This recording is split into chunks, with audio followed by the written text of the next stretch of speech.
What's up, everybody? It's episode 166 of the Audible Farm Podcast. And this episode's brought to you by Couchtown Coffee. Couchtown Coffee is roasted right here in Iowa, and you can get it roasted any way you like. Go to couchtowncoffee.com, find a coffee you like, make an order, and when you do, you can save 20% just by letting them know Audible Farm sent you. That's right, you can save 20% at couchtowncoffee.com just by letting them know Audible Farm sent you. So find a coffee you like, let them know how you want it roasted, and get it shipped to your house and have some of the best coffee you've ever had. Thanks, Couchtown. This episode, I'm sitting down with Clint Riedel. It's like the 900th time I've sat down. No, I think it's like the 7th time I've sat down with Clint. But we sit down and talk about pretty much whatever we want to talk about. We talk about Clint doing a photo shoot. That was kind of cool. We talk about him possibly going to Nashville. We talk about some albums that are probably going to come out for Clint, maybe some physical copies, etc., etc. So we just kind of hem-haw about this, that, and the other, and it's a pretty interesting little episode we got going on here. Might be a little bit shorter than normal, but I guess just a little behind the scenes. I've been like crazy busy lately, so I'm glad Clint had some time to work into my weird schedule where it's like, I'm free on this one night.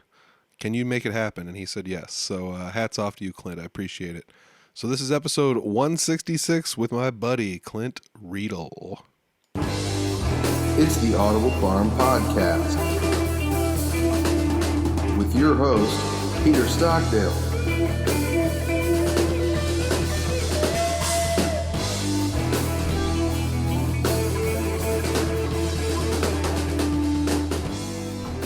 All right, well, let's start it out here. I'm sitting down with Clint. This is the Audible Farm Podcast, or should we call it the Clint Riedel Podcast at this point? Well, it's a once a month thing. Yeah, it seems to be pretty frequent. You are my most frequent guest, but you are one of my best buddies in the music scene, you know, even out of the music scene, honestly. Works out well. We're just hanging out, holding on to a microphone. Yeah, I mean, like half the time we could just set up a microphone and a camera and do this anyways.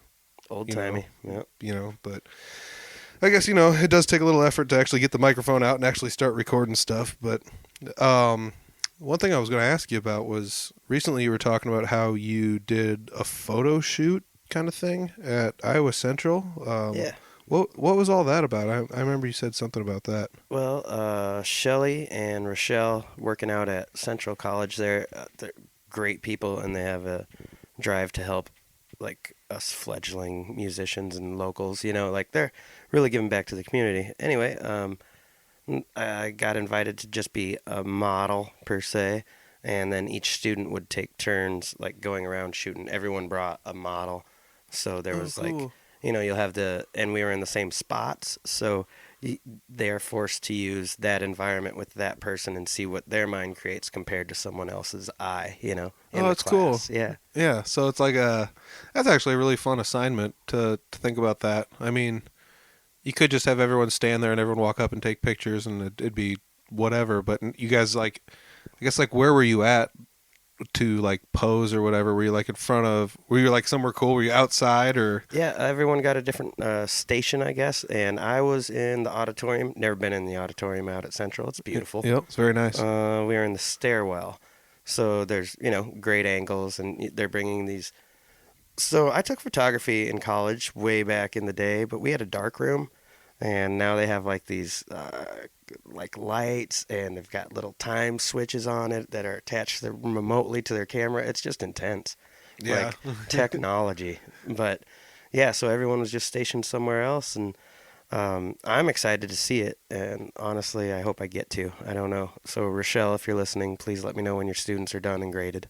Oh yeah, I mean that's really cool though to like have everybody like I don't know, pick a spot, but you guys were all put in a spot, and then every student had to eventually come to you and take a picture. Yep. Did they like tell you how to pose and stuff too, or? Yeah, and it was a lot of that, and it was hard as like an older person of the arts to not try and give suggestions, but I knew this was their graded, this was their assignment, so I was like, I'm just here, tell me what you want me to do. Yep. And some of them were really sheepish, which I understand. I'm a soon to be 44-year-old dude, and there's this timid little 20-year-old girl with a camera, like, can you stand over here? And I'm covered in tats. And Yeah, there's an actual child there, and you're like a grown man. Like, yeah, and, like, and their job is to tell me what to do. That's probably a brand new shoe for them to wear. yeah, no kidding. Yeah, that's crazy. But some of them, there was this cat Ty. He was spot on. He was like, "Hey man, do this. Go here. Can you do this? Oh, just a little that way." I'm like, "You got a place to be, man. Yep. You know where you're going." Yeah, and that's kind of crazy because I wonder if they'll, like, it's a photography class. They'll probably figure out eventually that you can like pose people around and stuff. Because like, I hate it when everyone's just like, take a picture, and it's like, what should we do? And they're like, this looks good. And they just snap one, and like, it's nice when like an actual photographer is like, do this, do that. Yeah, because it's the difference between, oh, your smile looks decent here, compared to like, oh, that is a wicked angle. Like, look at the shadow on your nose. Exactly. Yeah, the camera angle means a lot. Like the last time I was here, if anybody's like watching on the Patreon or whatever, go watch the last one or check out the last video clip. But it's like the worst angle I could have ever been sitting at. I'm like slouching in a chair, and like you could just see like the COVID weight like on me, just like ba-boom. It's funny you say that. I was looking at the video clip of you and I together for the last shot, and I've since rearranged my house since then, and I was like, oh, so that's what the muffin top looks like from the back and side. Yeah, it happens. Okay. Though, like I feel like a lot of people have ballooned up, but there's also a lot of people that are starting to go on their way down, like losing weight though too. So I made it a point to stop drinking those Java Monster energy drinks. oh yeah, the coffee ones. Yeah, that's it. That's all I'm eliminating. Everything else I'll do the same. I bet that's, honestly, like if you drink one of those a day, that's a lot of calories just to delete. Oh, for real. I don't know. I almost want to like pull an empty can to see what. Oh, thank God I don't have one. Yeah. I've been sticking to it. That's good. It's good though. Yeah. I mean, like cutting some of that stuff out is usually just some of the simplest stuff. Just the treats, get rid of the treats and. Yeah, and well, we used to frisbee golf all the time. Yeah, and that's true. I haven't gone out months, and now it's cold, so it's like, oh, I've got an excuse not to go out, other than just sheer laziness. I almost hit you up last weekend to go when it was like really nice for the weekend. I was like, this would have actually been a really good time to go, but I don't remember what I was busy doing something. Well, what's tomorrow look like? It's my birthday. It is your birthday. I do not actually have anything going on tomorrow that I know of. One thing though that we were trying to do for a while now is make like a physical copy of some of your albums. So like maybe we could do that tomorrow if I've got some free time. Oh, for sure. And hats off to Brad Hofing at Dead Road Music. And absolutely. So he took the time to record my silly little stories, and we did it right here in this house. And he's got it on a WAV file and JPEGs and MP3s and stuff that are beyond me, but he's passing it on to my other friend, Peter Stockdale of Audible Farm Podcast. Yep. And so, yeah, this is going to be a hard copy of the Scale House sessions and my full band, the Blue Ribbon Ramblers, live from everywhere. It's just the good takes from different spots with a little bit of banter in between, so I'll apologize ahead of time. Explicit lyrics. Yeah, well, it happens. All you gotta do is mark it explicit when it's on there. Big deal. Yep. I don't know. Everything's explicit these days. Even stuff that's not explicit. It's like, am I supposed to be able to say this now? Or like, should we be talking about this? I don't know. Watching daytime television, I'm like, so you're allowed to say that, huh? All right. The world's changed since I was a kid. Yeah. It's crazy, though. Like, if you just go watch like a sitcom from the 90s, you're like, this didn't travel through time very well. Like, there's some things that are going on in here. But yeah, I don't know. This isn't necessarily about that, but it's really cool though, because I mean, Brad has recorded a lot of stuff behind the scenes for a lot of people, and we joke a lot about how Brad like doesn't exist, how he's not a real person. Oh, not one bit. But like pigeons. but he is real. He's a real guy, and yeah, it's just great to have him around, like recording things. Like I said, he's so knowledgeable, and he takes the time to do that all while like having a full-time job and playing music semi full-time. Is and still helping out friends in the music industry. His latest recording is one of Jeremy Ober doing "She's a Mean One" or "You're a Mean One, Mr. Grinch." Yeah, it's for a commercial that's going to be out on television, I believe, supporting some. I don't remember the shop. It's a local shop in Fort Dodge. I don't remember which one. But it's going to be a commercial for that. And Brad just, took the time out of his day, say, Jeremy, come on over, let's do this. And then he's going to master it down, get it ready, send it off, and it's all, just out of kindness. Yeah, and he does all that in house with like what I would just call like a modest setup. He doesn't have Yeah. anything like extreme that he's doing any of this with. It's not like I got $multi-thousand worth. It's like no, it's just regular. It's regular stuff for the most part. And that blows me away too, like the fact that he can just move on the fly and come out with that quality of sound, especially when I got train tracks, 10 feet from my door and a cat that refuses to leave. And yeah, goodies below the camera, so we might get a goodie shot eventually this episode. Oh, perfect. But yeah, I mean, like I said, Brad is like pretty much one of my favorite people in the music scene, just for the simple fact he would be the most interesting guy you could get on this podcast, to be honest. And I feel like everyone should pester him more about it. But I agree wholeheartedly, because he's so modest that he doesn't want to be seen. He's like, no one wants to hear me. No one wants. Pretty much what it is. And I mean, like, we even talked about it like with a lot of things, though. Like he just prefers that, I think. He doesn't want to be the guy in front of the microphone taking all the glory and stuff like that. Even though, like, you and I both know from seeing him at jam nights or like here at the house sometimes, like occasionally, he's super good at singing and playing guitar too. He's not just a bassist. Yeah, so. like the Beatles said, like Ringo's not even the best drummer in the Beatles, Yeah. It's like Brad's the best musician in the band. Like very well could basically be. any band he steps into. So. Yeah, he's a very well-rounded person in that aspect, but it just takes all kinds of people, and if that's what he'd rather do, I mean, it's hats off to him for doing all the work. Like, and could you imagine if he had the time, energy, and space for like an actual studio? He would just be like a Phil Spector out there. It'd be insane. It would be absolutely insane. Like if he had like all the time, energy, and money to dedicate to this that he wanted to, it'd be nuts. It'd be so nuts. But yeah, like, so if we talk about all your recordings, I guess my phone's like being used at the moment, but there are some of your recordings up on Bandcamp that I had found and taken and putting up there for you. So if anybody's looking for any Clint Riedel stuff, that's old school. We're talking, there's 2 demos and a live recording, tracking back to like almost 6 years ago. Oh yeah, I recorded a little bit at Otho, the Juniors Motel. Yep. Famed, and just a quick little demo, and Mr. Kaufman was real nice. Just, here you go, kid. Do what you want with it, and gave me a little demo CD so I could copy it, and then I just threw that out around the area, and it got me a few gigs, and no one can hear you unless they're at your show, unless you record your music. So yeah, exactly. That's true. Then you had another one that Bob Minter from Code Zero Radio, Zip Code Zero. That was my first ever recording experience. We went into Bob's basement, and he was off in his sound booth, and I was in the recording booth, and I'm like, shit, I made it. I'm recording my music, except unfortunately, like a couple of them were. And that was also just meant to be like, hey, this is me. This is what I sound like. Please hire me to, sing in your honky tonk. But so I recorded a couple covers, but it's awesome. It's such a great experience. I'm glad it started where it did, because it wasn't like I spent $10,000 and then made a record I'm really ashamed of 10 years later, because, I was so new at it that, I think I went the right way just walking into it. And I understand why so many people do.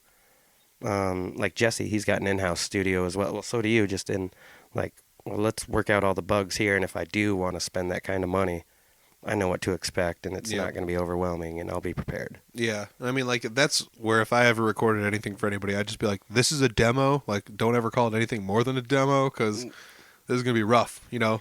It'll be recorded, and it'll sound okay, but it's going to... I think you don't give yourself enough credit on the mastering side of things. I don't know how to do it. Oh, man, that's what Brad will say, too. I don't know how to do any of it. Yeah.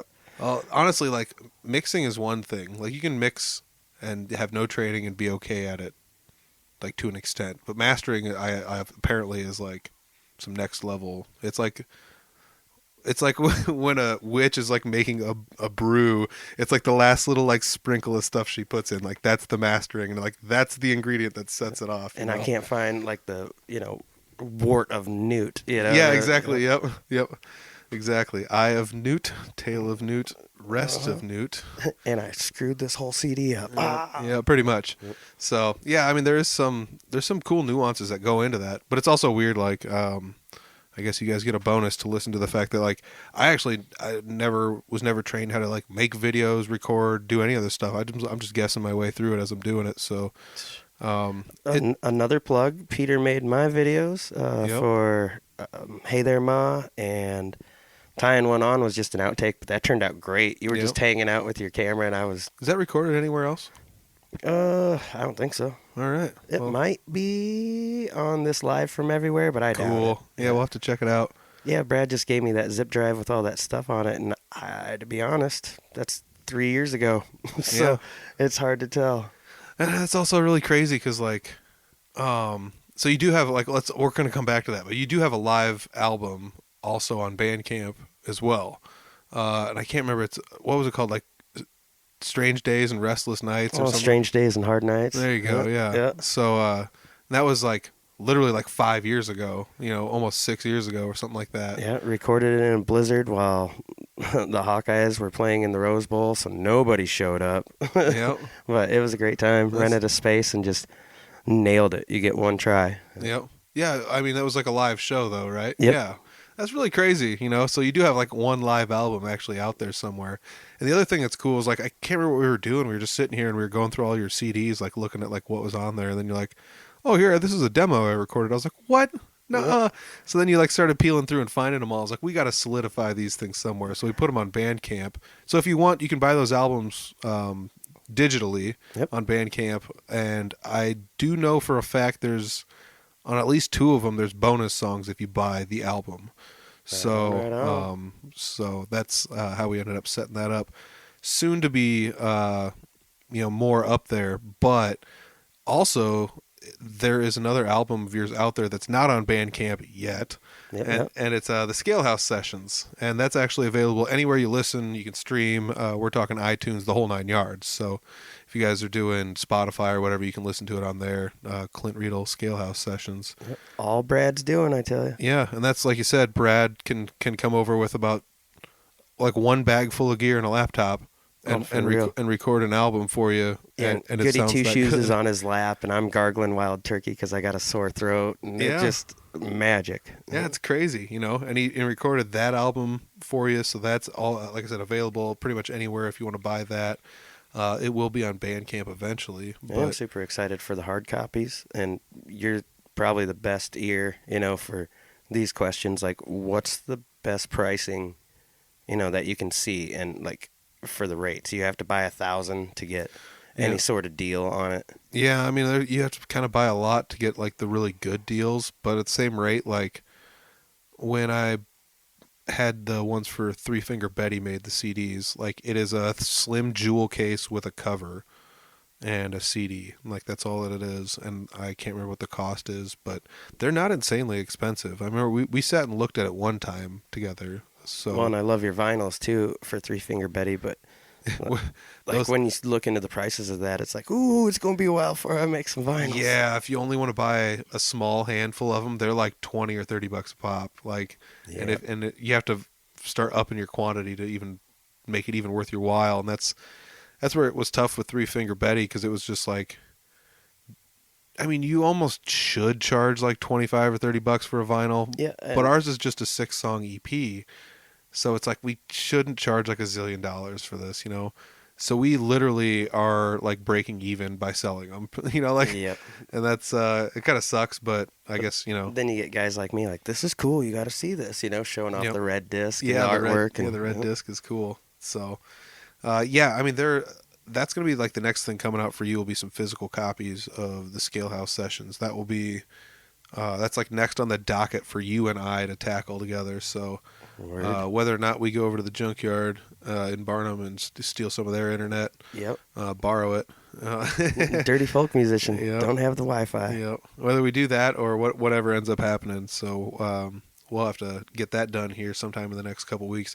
Unfortunately, it's not going to be done in time for you to like go down to Nashville with any physical copies, but Nope, but I am going to Nashville. yeah, that's going to be really cool. It's that conversation every musician around here has had with somebody in the crowd. They're like, "Oh man, I loved it. Why don't you go to Nashville?" And I don't know how everyone else responds, but I just say like, "There's a whole lot of fish in that sea, like Yeah. a lot." Yeah. Around here you can make a pretty good living just being a small fish in a pond rather than trying to get down there. And not everyone's Taylor Swift, and if you want to be a professional musician, 3 gigs a week ain't a bad life. Yeah, yeah, that's And true. you can find that around here. You can. I love You Fort honestly Dodge. can. Yeah, like Iowa in general, there's a lot of places to play. It's pretty wonderful. We're gonna come back to the Nashville stuff here in a second, but the last thing I wanted to talk about and like reiterate was the fact that Live from Anywhere is an album from the Blue Ribbon Ramblers, essentially. Oh yeah.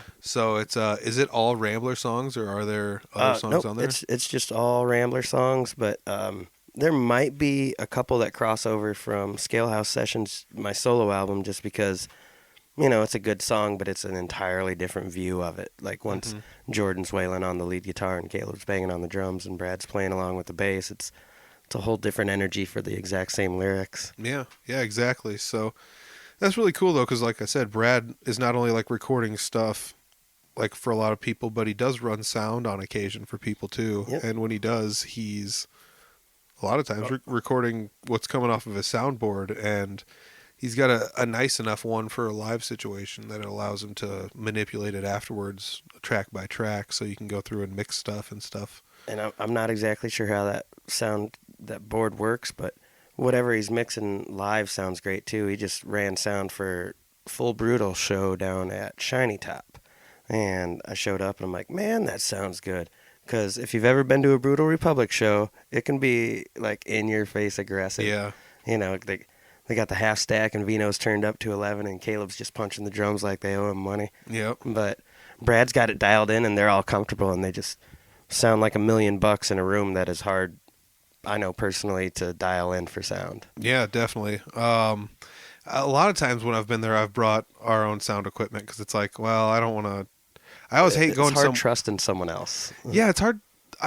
It's tough going somewhere else and trying to figure out like what everyone's got going on, because you know how your setup works. But if it's just like somewhere else, it's like, well, what are these? Where are these going to? And like, nothing's labeled. And they're like, well, the bottom one's a power amp, and it's like, and if you do have a problem, I hope you showed up an hour ahead of time to figure it out. Yeah. How does the monitor work? I can't get it. And, it's just a bunch of blah. It. Call me old school. I just like a mixing board, like a physical one. It's easy to see like what cables are plugged in where and where they're going. Both, but the digital stuff is kind of taken over, and I honestly wouldn't mind going that route. After I've used a few of them, it's like this is actually pretty nice, and you can get away with like there's a lot of nice cheap digital mixers out there if anybody's looking for one. I see the similarities in them. Like I think Caleb went out and bought the same model as Brad's. He's running sound for day drinkers, and I don't think he adds too much to his other Corey Waller. But yeah, so like everyone's just upgrading and they're doing it the right way, and apparently Brad set the precedence.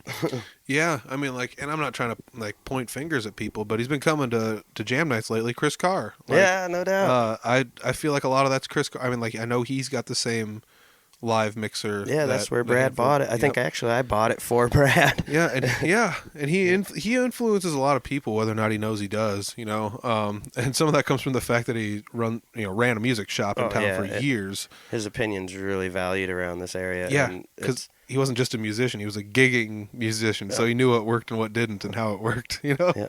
MacGyver if you got to, but you got to. Yep. Yeah, and that's why I always said like. The classic 30, this is Chris Carr special right here, baby. Yeah, no doubt. And it is, everyone's like, I like your amp, it sounds, your tone is great. And I'm like, yep, thank Chris Carr for that one right there. Yeah, he pulled in with identical, didn't he? Like he had the same amp you were playing with Tuesday. We just played jam night and he shows up. But it was a different one. I can't remember. I think it was a chicken head, maybe. I don't know. He's got some other. Just a delight when they show up, because like Jeremy starts drumming a lot more often now, which blows my mind because he's pretty good at it, and then Chris jumps up and they start just Allman Brothers it back and forth. Yeah, those two are nuts together, but go figure, they worked in a guitar shop together for 5-10 years. So. Yeah, that marriage already they know what they're thinking. Yeah, they were like the only two people in the guitar shop working there, so like how cool would that be if that was your job, and it's just like, well, we're just playing guitar all day long, Ask the Merritts. Well, true, yeah. I mean, there's a family of Jake them. and Greg. Yeah, exactly. But yeah, so like hats off once again to Brad for recording in the background, and he, you guys sat down and I wonder. We haven't even looked at it yet. I wonder if everything's labeled as to like what date and where it was at and stuff like that, or Ooh, not. I hope so. I don't know if he was that on top of the things because, like, I'm not sure, but I'm sure you have to label it as as of when you work on it, or does it just say when it's recorded? There might be some like internal, like this is the date That would that it be was awesome. created, but maybe. Like, But ooh, also like I don't know. It depends. It really depends. We'll have to check it out. that But would be fun. And like when I write my songs, or even paint a painting, I date them. And songs, I even put like 11:49 a.m. Just so I know, like when I look back at it, like, I bet I was in a weird spot right then, because yeah, it wasn't like 10:30 in the morning on a Sunday. yeah, or a late night thing or whatever. Yeah, it's like I still made some sense. Right on, good for me. That's pretty wild. That's pretty wild. Yeah, so there's going to be another album coming out. It'll be Blue Ribbon Ramblers. We'll have to sit down and discuss before that one comes out how we want to like title it and stuff. Sure. And I do know that Brad also has recorded like a couple other, I want to say like singles of yours, and those are also Yep. available for streaming, at least on YouTube, if nothing else. Yeah, I was listening to Josh Mason, 92.1, in Fort Dodge. They're playing local musicians, and I heard a song I completely forgot I wrote, let alone took the time, and Brad took the time to record it. Carry Me Home, it's from my buddy Ethan. His mom had passed away, and I didn't know what else to do other than write him a song, so I did.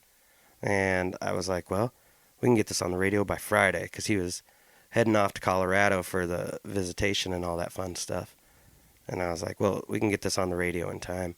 Come on, boys. So they all popped over, and we recorded the song, and it turned out delightful. I was just sitting there listening to Josh Mason, and then that song kicked on, and I was like, forgot about that. That's a good one. That's pretty cool. That's really cool. So there's a recording of that somewhere out there too. But yeah, he's got like what a Bent and Liberty, Oh, yeah. and Bent in Liberty, Bent on Liberty. It's all about a story. Yeah, I could say this because it's a podcast. So Terry Branstad, our ex-governor, was cutting funds for mental health and public health and just anything that he could slash, he slashed. And he saved us a lot of money. Thank you so much, Terry Branstad. But at one point, he wasn't going to see anything done about the marijuana laws, even though all the states around us were rethinking and relooking at these things. And there was a guy who wasn't feeling good, had cancer, and his son was growing herbal medicine for him and just helping him out. He was breaking it down to oil. It's not like his old man was sitting there taking bong rips or anything. And this is all paraphrasing, mind you. He could have been. I wasn't there. But sentenced to jail, both of them, cancer-ridden and, for consuming, and the other cat for growing. And I'm not completely sure, but I think cancer won a couple of years after his sentencing, and he might have had some leniency to where he got to not be in jail. I don't know how it turned out, but Brad did take the time to reach out to the widow, sent that song, and she replied with, "That's a very sweet song." And, I took some artistic liberties and made some lyrics up that probably didn't exist. But, yeah, it's recorded as well out there, and it's kind of neat that she took the time and Brad took the time to do that. yeah, definitely. I mean, that was one where I was just like, this is a nice song, and then it's like, oh, there's actually like a story behind it, and a real life story, and taking those artistic liberties is justified. You should be able to do that, Sometimes the sky's purple when it ain't. Yeah, exactly. Well, I drew the duck blue because I'd never seen a blue duck before, and I wanted to see a blue duck. Fair. But yes, so like there's that one. There's also While the World Dies is another one that he recorded. I know that one's at least on YouTube as an audio and as a video. So. And that one, that's so funny. This cat reached out and he wanted to play it on, I think it was a country station, we'll say that, like a new country station. And I don't think he really sat down and listened to the lyrics because it's, to be fair, it's an anti-Trump song. And I wrote it, a few years back in the midst of all that turmoil. It's very topical, which I'm not a big fan of topical songs. Like, you can't sing about Punky Brewster nowadays and expect everyone to know what you're talking about. Yeah. They don't travel well with time. Yeah, so I was like, well, this is just kind of a throwaway song, but it's real fun to play. And I got Jeremy to play leads on it, and Brad dropped some bass, and you made the video for it, and it worked out real slick. But yeah, when that country station reached out to me, they were like, "Yeah, we want to play this," or they heard my name and they're like, "Could you send us some examples?" And I sent them those directions, the YouTube stuff, and he's like, "All right, you're gonna be on the radio on Friday. We're gonna play While the World Dies." And I just responded with "Cool." Yeah. Because I didn't want to be like, well, You see, here's the deal. you're probably going to get some backlash from your, your program manager or someone ahead of you is going to be upset for that choice. From what I found out in my own personal experiencing from soliciting radio stations and having them play stuff, is a lot of people don't notice. Word. And also that's one of those things they teach you in radio school. Like, if somebody does use profanity, don't even bring it up. Just glide right past it. And the only way you should make apology is if it's something that's grave, grave misconduct of some sort, Yeah, because the world's not going to take time out of their day to come up to you and say, "Hey, I heard this word at 12:30. I heard somebody say poo poo, and it was I had my 10-year-old in the car." Yeah, some. I'm almost leaning off camera now. Whatever. That's all right. A train's coming. We'll get to catch that on film. Oh my gosh. I'm Radar O'Reilly now. When a train, I can feel it 10 miles down. Oh jeez. Yeah, I've got my noise canceling headphones on, so I don't know. I can't tell if it's coming or not. It's coming. I guess maybe we'll get to see what that's like. But yeah, the trains here. That's funny, And then you got to think Brad's got to record around a train schedule. Thank God they're folk songs. It's 3 minutes in, out, done, cut. Because if it's anything longer than 5 minutes, at some point you're going to get a train around here. It's grain moving season. Yep. This is funny. This is turned into the Brad podcast without actually Oh, by the way, I am obligated legally to mention that Brad no longer wears women's underwear while he drives the semi-truck. So if you see him in the big red Decker semi-truck, wave at him, knowing that he's got pants on. Very nice, very nice. All right, fair point. That's funny. I don't know what to do. I caught so much backlash because I go on air and I tell everybody all these truths about Brad Hofing, and all of a sudden his mom's just not impressed. Yeah, I couldn't imagine why. Nope.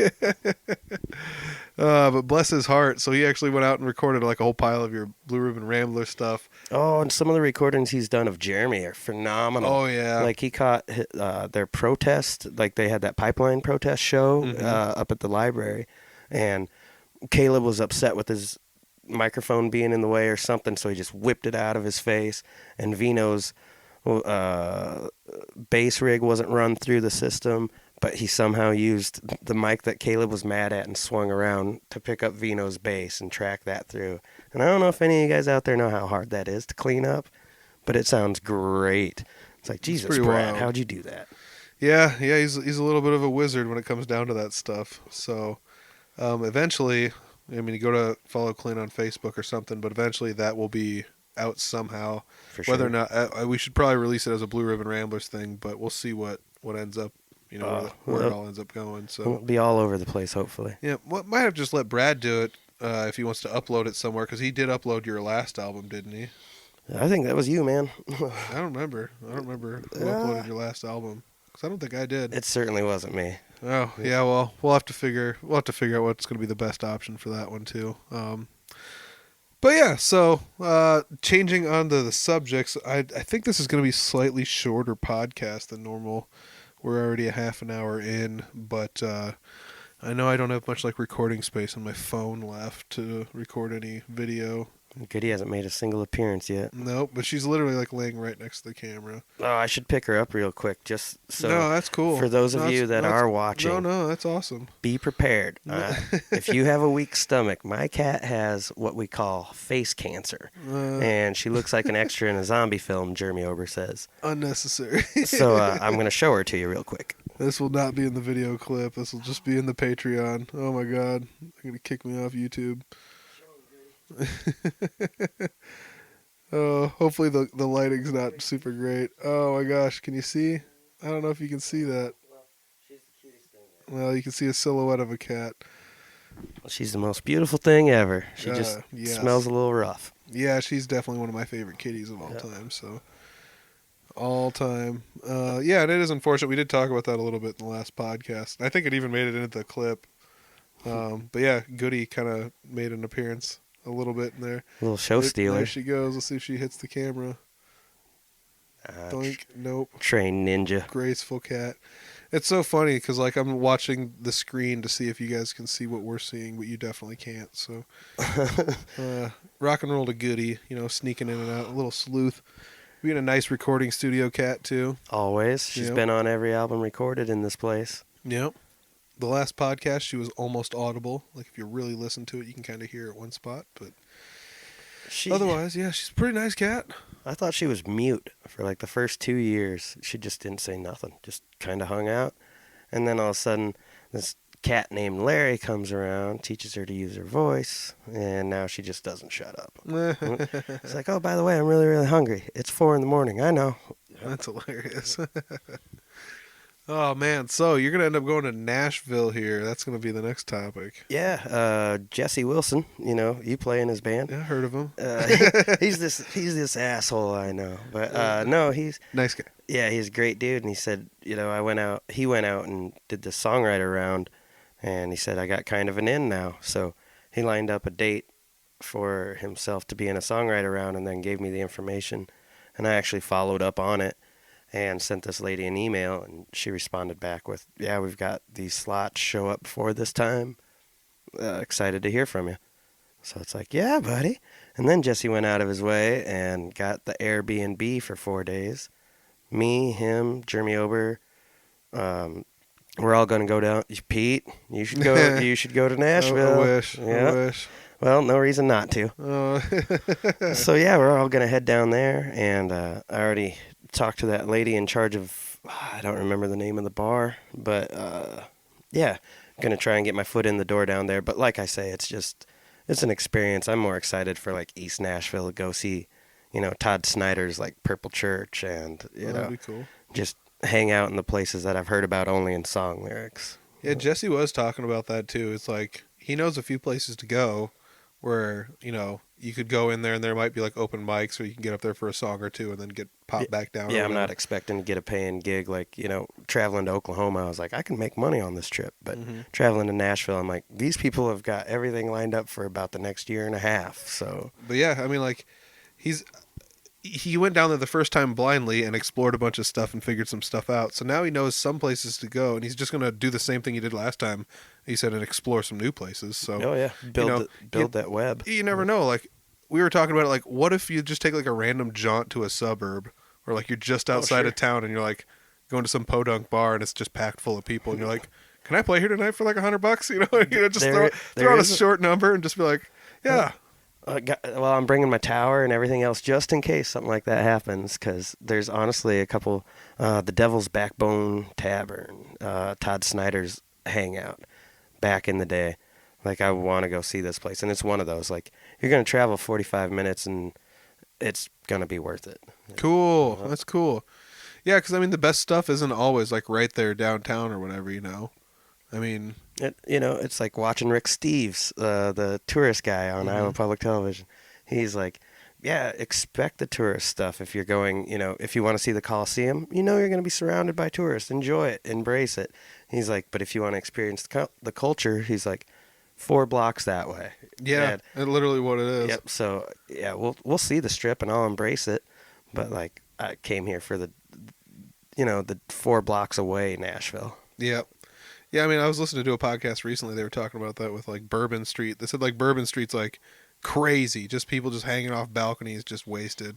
But, like, a block in either direction, they're, like, it's, like, super nice stuff. Like, there's restaurants and stuff. Here. Like, yeah, exactly. Exactly.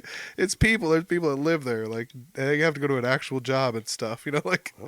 It's not just party time all the time. But yeah, I mean, like Vegas is no different though. I mean, there's a lot of places like once you get like just a little ways away from all the busy stuff, you're just like, oh, this is cool over here. And I kind of want to see the real side of it. Yeah. I mean, that's gonna be a really fun adventure for you guys to go down there. Oh, you're coming. I'll make it one of these times for sure. You can ride with me, man. I got room. Oh my god, it'd be nice, but yeah, I'll have to pass. Unfortunately, I'm not sure I actually have like.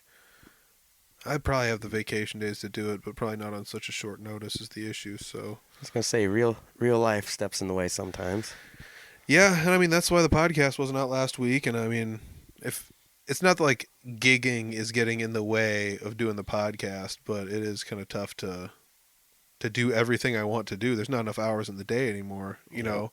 For real. And you know, I don't know. I'm not trying to make excuses or whatever, but it's like, oh, I got a full-time job, and the week before and after Thanksgiving, I think I played like 7 shows or something, you know, and it's a lot of shows, dude. On top of a 10-hour day that you just got done with today at a regular job. Yeah, and then going to jam nights on Tuesdays, and people are just like, "Why don't you just not go to jam nights?" It's like, not go to jam night? Like, what are you talking about? That's like, when I get to see all my friends. yeah, exactly. That's the one time I get to see all my friends. That's how I look at it too. Like, we never get to hang out on the weekends because you're playing somewhere. I'm playing not the same place. And, yeah, exactly. Sunday rolls Except around. for we're all, one time. There was one time you were playing at the same place Jesse was playing at, and we split a bill. Oh, bootleggers? Yeah, that was actually tons of fun. Yeah, it was. Nate still talks about that. He's like, why don't you guys... Nate, the owner of Bootleggers, great guy. Yep. It's like, why don't you guys just do that again? And I thought, well, there's no reason not to. So me and Jesse shared that again, and went over great. Mm-hmm. Yeah, I mean, that's great. It's absolutely killed, because like the one time... It was the two of you guys playing, and I came up and played some leads with you here and there or whatever. And then there was another time you were playing, and you were just like, I've got an extra acoustic. So I played, I think, like 3 or 4 songs with you. And then I let you finish out your set and do another set solo. And then we were like, oh, well, maybe we'll do another one. And then it ended up being too late. So, you know, like I have palled around up there every now and then. I try my best not to get in the way, though, you know, like when it's somebody else's show. No, I'll always reference Scott Dahl. Like, well, you reference him, you know, just... get in the way when it's your turn. Yep. And you're great at that. I learned, you know, some of that just is going to jam nights for like 3 years or 4 years straight or whatever it is, however long I've been going. Actually, it came up in my memories. I think it was the 3-year anniversary of us doing the first podcast we did together, which was like the 11th episode of this podcast. And that was right before we played together at Patty's, right? Yeah. Like, man, I miss Patty's. Gina, I miss your too. bar. I was actually just talking about Patty's to somebody recently.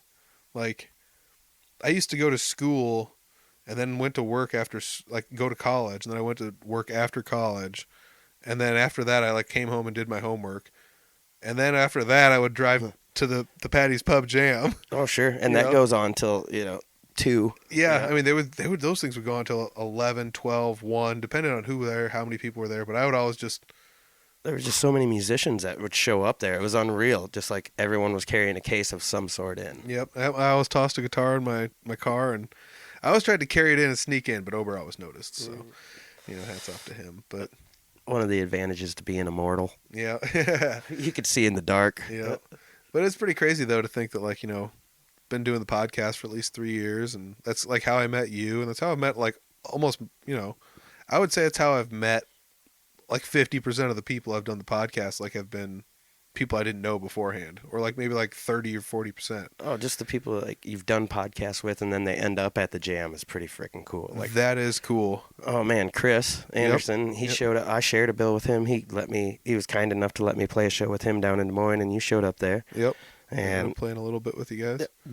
Would have never met this guy if it wasn't for Audible Farm, because he was listening to the metal podcast, and he's like, man, I hear this stuff about the jam. Yep. Yeah. I mean, there's so many people. The jam, if anybody's wondering, Barnum Jam, Junkyard in Barnum, Tuesday nights, starts at 7. No sign-up sheet. Just come up, bring an instrument. Come on. Yep. It's pretty simple, pretty basic stuff. There are people starting to come in from out of town to this thing. Dude brought a dobro last night, like a big old steel monster cinder block guitar, and he lives in Dubuque, trucks out of Des Moines, found out from someone down there about the jam. Yeah. And then so he was working in the Fort Dodge area, and he's like, well, that's close to Barnum. And he said he plays shows in the Quad Cities. So this guy's all over the state somehow. I don't know. And that's what's funny is like somehow found out about the podcast. And then he gets to sit there and do jazz riffs with, Vino and, Fernando. Just the strangest combinations that would never exist without that opportunity on a Tuesday. Yeah, and I've got his number, and it's just, my phone's over there. I forgot his name, though, because it's only the second time he's been Jason, here. I believe. Is that what it is? I think so. Yeah, because this is only the second time, maybe third, he's ever been here. Yep. But like it was the other time was like in the summer. And so when he showed up, I was just like, oh my gosh, what are you doing here? And I was like, sweet. And I just like plugged all this stuff in and like, let's do this. You're getting up there now. Like, let's do this. Oh God, even Mike, I forget his last name, Smith showed up last night. I think it's Smith. But anyway, old timer plays a mean Oh strat. yeah. Yep. I know that guy. Yeah. Just it's amazing what comes walking in the door on a Tuesday. Yeah, that was tons of fun because like when he came in, it was just like, have at her, bud. Yeah, You know, like, let the kids get out of the way and let the old man, have at it. yeah, because I mean we're there all the time making noise, and that's the other thing. There's so many people that show up late to jam night, and they're like, and he's been playing music like 3 times longer. No one's been alive. yeah, exactly. Yeah, him and Owen know each other actually too. I can't remember how. I think they're in a church band together. There you Same go. with Sydney. Hi, Sydney. Yep. Yeah, Sydney came up. He actually came to the show that we played Thanksgiving Eve and came up and sang like 3 songs. Nice. Just crushed it. Like Of absolutely course, crushed it. People were just like, who is this guy? It's like, don't give him the guitar. We'll never get back on stage. He's too good. Yeah, it was pretty freaking sweet. He's so good. It was tons of fun. But yeah, him and his wife. It's fun to watch them play together too. Like, yep. just kind of bounce off each other, and they know what's coming. Yep. They've done it enough. So yeah, I mean it's pretty sweet, pretty good times. I mean, like we just said, all these stories about going to shows and things like that. Like you weren't there because you were playing a show. Yep. And so that's why one of the best parts about going to jam nights, you get to hang out with your buddies, get to make music with them. Yeah, like when am I going to run into Emily Johnson other than a Tuesday? But yeah, exactly. she'll show up and grace us with amazing voice and talent, and it's like, hey, Em, how the hell you been? Because you don't ever get to talk to your friends. Yep. Or you get to see like the one-off things like Brad playing an acoustic and singing songs. Yeah. Or like Carson singing. Because For sure. Or Carson drumming. That or time playing she got bass. Yeah, no doubt. She played bass to Kill a Dog for you for a while. For a while. So that's, it's just, I don't know. Jam it's nights a are really fun. good energy. You need to make it out if you haven't been there. Yeah, and I'm trying to I've started like figuring out where a few different jam nights are taking place, like in the Des Moines area and a couple other towns. And I've got my eye on some. Like I want to just show up and just hang out at a few. And I'd just see tag what along happens, with you, honestly. Just another foot in the door, meet more people. Yeah. Not even necessarily like gig-wise, but like, hey, I really got along with this violin player I met, Well, I know there's an acoustic jam going on. I think might be Mondays in Des Moines. And Jesse and I were going to go to one once, and then I can't remember. Something happened, and neither one of us could end up going. So, but yeah, so we're going to try to get out to some of those somewhere sometime. But. And they do pay off. Hell, Caleb and Corey Waller and the Wicked Things are going to be playing down at El Rey's in Iowa City Saturday. Mm-hmm. And I'm not saying like I didn't start any of that, but I do remember me and Jesse sleeping in a Ford Focus because we went down to a jam night. They reached out to me and we went down, and it was just a singer-songer night. You get like 2 songs, so be it. Yeah, walk off stage. I think they called it like a writer's circle or something. Yeah, and that paid off in gold because I got done with that, and they talked to the manager, and I got a gig out of that. Then we got a full band gig, and then I got to just be an opener every now and then. And I would hope that Caleb was like, man, I've heard a lot of good things about this El Rey's. Let's go down there, talking to his other band. Yeah, and that's the other thing is there's nobody here that's really like mad or feels like anybody's stepping on each other's toes. No, it's what like, the hell was I gonna do? Call El Rey's and be like, why aren't I playing? Yeah, why are you booking? Why are you booking my friends? I'm not already me? I'm already Like, booked at Fort Dodge, but yeah. Yeah, and I got that's what comes back to be a testament. Like a lot of us just enjoy each other. Like we're playing at jam nights and like we're all just goofing around having a good time. I've never laughed so much playing. I never thought I would laugh playing music and have that much fun playing music. It sounds so cheesy and corny to say, like, I love music so much. I have so much fun playing it. But like, I'm dying laughing up there next to Owen sometimes. Oh, I believe it. Like, some of the wit that comes out of that kid's mouth. It's just so funny. And some of it's just what he's doing on the bass. He's antagonizing you, but with music. With yeah. That's exactly he's like, what I'm putting you down. Yeah, he's doing like a copycat thing. Like it's like, stop copying me, man. Yeah. I do recall there was a show we were playing, and every now and then I'll play, like I play primarily like I would say like a bluesy-ish style, but every now and then I'll throw some stuff in there where it's like, check out this. It's like, here's an accidental and it's actually going to fit. And I'll do that, and Owen will just be like, ooh. He'll like do that from across the stage, like look at me like, ooh, like yeah. And so I tried doing that at another show recently, and it was like, in a blatant spot where if I made a wrong note, everyone was going to hear it. And I obviously, like, nobody cares because it's live music and nobody notices. But I played like a horribly wrong note. Purposefully, And I did it non-purposefully. Oh, But Owen looked over at me and he did the ooh thing, but it was slightly different inflection. He was just like, ooh. like ooh. You know? He's like, hands you a towel. Yeah. Just like, oh, that wasn't good, dude. It was really funny, though, you know, so... We could turn this into a podcast about like the bass players of Webster County. Honestly, get like Brad and Vino and Owen all on a podcast, and that'd be hilarious. Just the stuff that would fly out of their mouths. Oh man, I'll have the edit button like right handy. I would love that conversation. Like, let the three of them just talk about bass and just put the mic in the middle and be like, have fun. Yeah, well, that comes back to if I had more time and more space, I would literally just set up a table with microphones and just record like round table style stuff. Or just bring in people and talk to them. But I guess I'm okay with this renegade style of doing things because if I'm going to be recording audio on the go, I can't really like... Oh, yeah. Here's my fold-up table. And, you have to come to my place, or like... I'm not dragging lights and everything with me because... Yep. There's no need. I'm honestly also not making enough money. And I get it, like the fucking there's a profanity for the episode. The like it doesn't look very good. The lighting in here is not the best. Like we probably should have sat on the other side of the room, but also like I don't care. No. You know. No, if we were picking out the best spot, like that corner of the house is amazing. You guys can't see it, but there's like an elephant sculpture and a marble bust of David. Yeah. It's really fancy in here. It does look pretty nice. Thank you. It's got the, yeah. So, anyways, yeah. So I think we might just end this bad boy. We've got 45-ish minutes, something like, I don't know. I feel bad that the train didn't come through. Because I swear I felt it. Went by it quietly. It was tiptoeing. Possibly. I doubt that. Those things come through honking like crazy. Yeah, they do. I cover my ears and the cats look at me like, what is happening? Yeah, it's insane. So... yeah, we didn't really talk about too much, but you do have some new material coming out, as well as possibly some physical CDs coming out. Well, not possibly. They're going to come out eventually. Definitely. So yep. We're going to get that taken care of here in the next couple weeks, probably. And hopefully in time for Christmas. Yeah, we'll see. I can't remember how long it took ours to get pressed. It was like a month it took. Oh, really? Because they got to go through and... Fair. All right, just in time for Valentine's Day. There you go. Yep. Nothing says love like Blue Ribbon Ramblers. There you go. So otherwise, like, yeah, digitally, some more stuff's coming out for Clint Riedel digitally. Check out all the links down below. Bandcamp page right now has some stuff. Otherwise, you can stream Scalehouse sessions pretty much anywhere. Word. Go support live music. Heck yeah. All right. We're out of here. Bye, guys. Bye-bye. And there ends another episode. I was gone for a little bit there. I was gone last week. Well, I wasn't gone. I was still around. I was just busy. Played a lot of shows.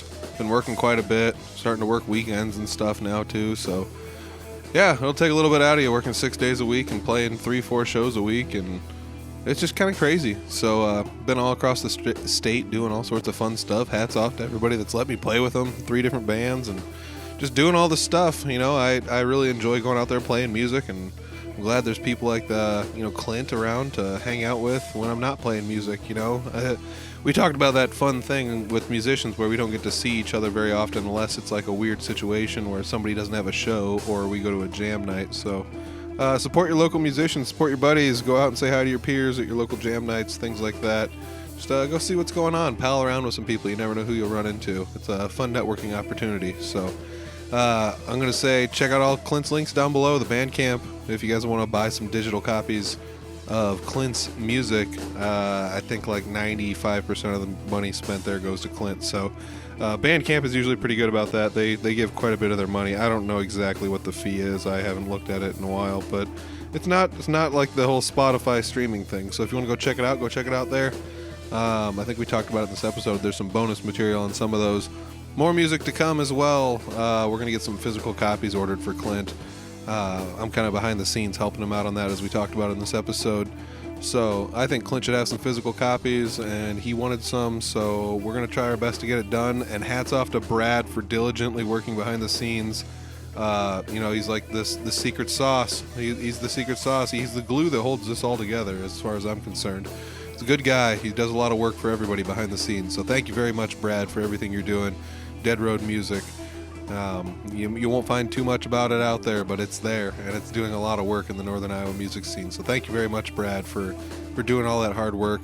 Crazy thing about that is he's recording all that stuff while he's playing bass in the band that, he's recording most of the stuff for us, so that's pretty crazy. I don't know. It's just wild, so pretty cool. Thanks, Brad. Check out all of Clint's links down below. Give him a like everywhere. Go check him out live. He plays tons of shows across the state. He's all over the place, so thank you very much. I'm out of here this week. Check out the Audible Farm links down below. I promoted enough in the other episodes, but hit subscribe and like and all the good stuff. I've got a blinding headache right now, so I'm going to scoot, but I just got to say thanks to everybody for listening each and every week. Thanks for not giving up on me. I'm sorry I took a week off. There was just no way I could even fold up a tiny episode and slide it in there, even if it was a solo episode, which, by the way, I don't want to do too many more of, so I like doing the solo episodes. Are nice, but it's just not a solo podcast, so I don't know. Anyways, we'll check you guys next week. Thanks for listening. Peace.